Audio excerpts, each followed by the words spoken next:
বক্তৃতা দিতে পারি নাই। আমাদের পিছনে আরো যারা রয়েছেন, যে নেতৃবৃন্দ রয়েছেন, দয়া করে আপনারা সামনে চলে আসেন।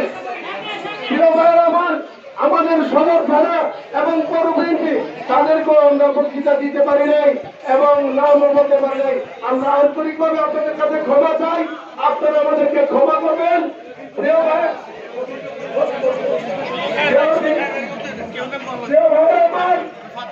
এখন আপনাদের সামনে বক্তব্য রাখবেন ছাত্র দলের সোনালী ভূষণ, ঢাকা বিশ্ববিদ্যালয়ের সাবেক ছাত্র নেতা, লক্ষ্মীপুর আসন থেকে নির্বাচিত সাবেক এমপি দেশনেত্রী বেগম খালেদা জিয়ার উপদেষ্টা মণ্ডলীর অন্যতম সদস্য আবুল খায়ের ভূঁইয়া, আবুল খায়ের ভূঁইয়া ওনাকে বক্তব্য রাখার জন্য বিশেষভাবে অনুরোধ করছি।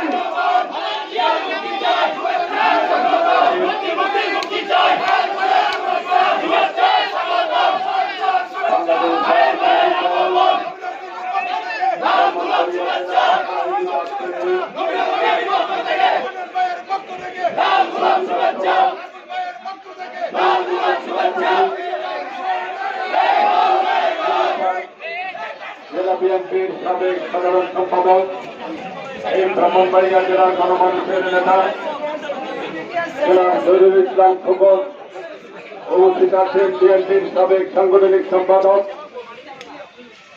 অত্যন্ত পরিশ্রমী জননেতা যারা সিরাজুল ইসলাম সিরাজ, উপস্থিত আছেন প্রবীণ আইনজীবী ব্রাহ্মণবাড়িয়া পৌরসভার সাবেক সভাপতি advocate Shafiqur Rahman Shafiq, advocate Manju, advocate Golam Kharwan Khokon, ADM Mohammadul Haque, Jubodal নেতা খালিদ, আমাদের সদর থানা বিএনপির আহ্বায়ক সিপি লিজন, শামীম মোল্লা, ইয়াসিন মোল্লা এবং শামীম মোল্লা, আলমগীর সহ বিভিন্ন পর্যায়ে আমরা যমুনা ব্রিজ করেছি।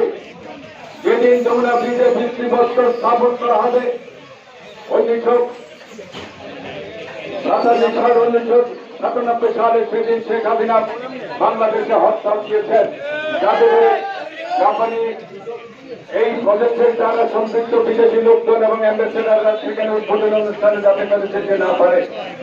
তারপরে সেদিন আমরা দেশের উন্নয়নের স্বার্থে, উত্তরবঙ্গের মানুষের উন্নয়নের স্বার্থে বেগম খালেদা জিয়া সেদিন এই যমুনা ব্রিজের ভিত্তি স্থাপন করা হয়েছে। পরবর্তী সময় শেষ পর্যায়ে গিয়ে আওয়ামী লীগ ক্ষমতায় এসে উদ্বোধন করেছে। আমরা পদ্মা সেতুর টোটাল এস্টিমেট খরচ ছিল 7,000 কোটি টাকা। আজকের এই পদ্মা সেতুর টোটাল এস্টিমেট কস্ট কত বাংলাদেশের লোক জানে না। এই পর্যন্ত কত টাকা খরচ করা হয়েছে এর পিছনে বিভিন্ন সময়ে বিভিন্ন কথা পত্র পত্রিকা আমরা দেখি, তবে